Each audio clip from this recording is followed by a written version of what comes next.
The question is which among these is not a limitation of government company.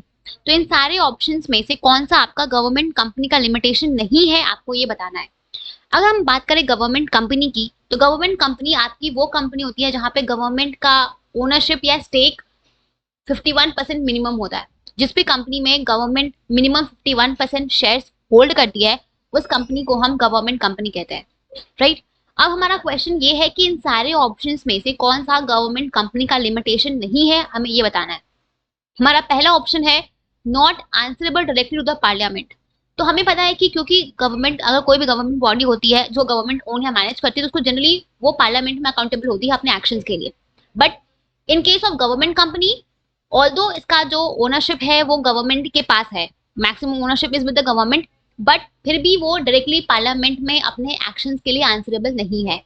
अगर ये कुछ भी चीजें करती है तो अपने एक्शंस के लिए हम पार्लियामेंट में डायरेक्टली इनको आंसरेबल नहीं कर सकते हैं। तो ये एक लिमिटेशन है कि अगर गवर्नमेंट मान लो, बिकॉज ऑल्दो ये जो कंपनीज होती है गवर्नमेंट इनको ओन करे, अगर ओनरशिप तो गवर्नमेंट के पास है, right. In the same way जो कंट्रोल है वो गवर्नमेंट के पास है। अगर कुछ भी चीजें होती है, कोई भी चीज दिक्कत होती है, तो in that case government should be answerable to the parliament, right.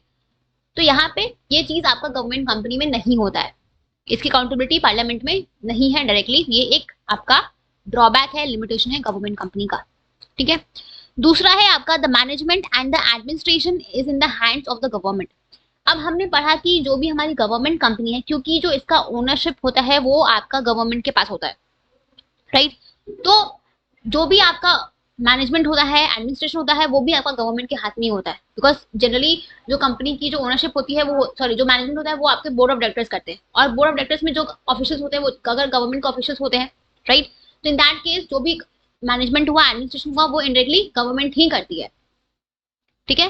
तो बिकॉज अब क्योंकि आपका कहने को है कि ये गवर्नमेंट कंपनी अकॉर्डिंग गवर्न होती है, बट जो मैक्सिमम कंट्रोल है, जो एडमिनिस्ट्रेशन है, वो आपका गवर्नमेंट के हिसाब से ही होता है, गवर्नमेंट ही करती है।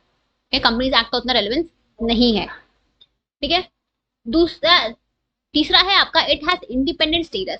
अब कोई भी कंपनी जो होती है उसका अपना एक सेपरेट लीगल एग्जिस्टेंस होता है। मींस ये अपने नाम पे प्रॉपर्टी को होल्ड कर सकती है, कॉन्ट्रैक्ट में एंटर कर सकती है, किसी को स्यू कर सकती है, फिर कोई इसको स्यू कर सकता है, राइट। तो it has all the rights of artificial legal person. इसकी आइडेंटिटी जो होती है वो इसके मेंबर्स से अलग होती है, गवर्नमेंट से अलग है, राइट। तो ये क्या है, ये आपका एक मेरिट है कि गवर्नमेंट का ये जो कंपनी है, गवर्नमेंट कंपनी है, ये गवर्नमेंट से अलग है, ठीक है। इसका अपना खुद का एक सेपरेट लीगल एग्जिस्टेंस होता है, ठीक है।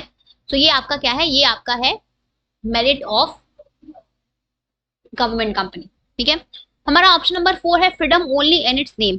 अब क्योंकि गवर्नमेंट कंपनी में गवर्नमेंट मेजॉरिटी शेयर होल्डर होती है, तो जो कंट्रोल होता है कंपनी के अफेयर्स के ऊपर वो आपका गवर्नमेंट का ही होता है, ठीक है। कंपनीज एक्ट का उतना रेलेवेंस नहीं होता है in case of your government company, ठीक है।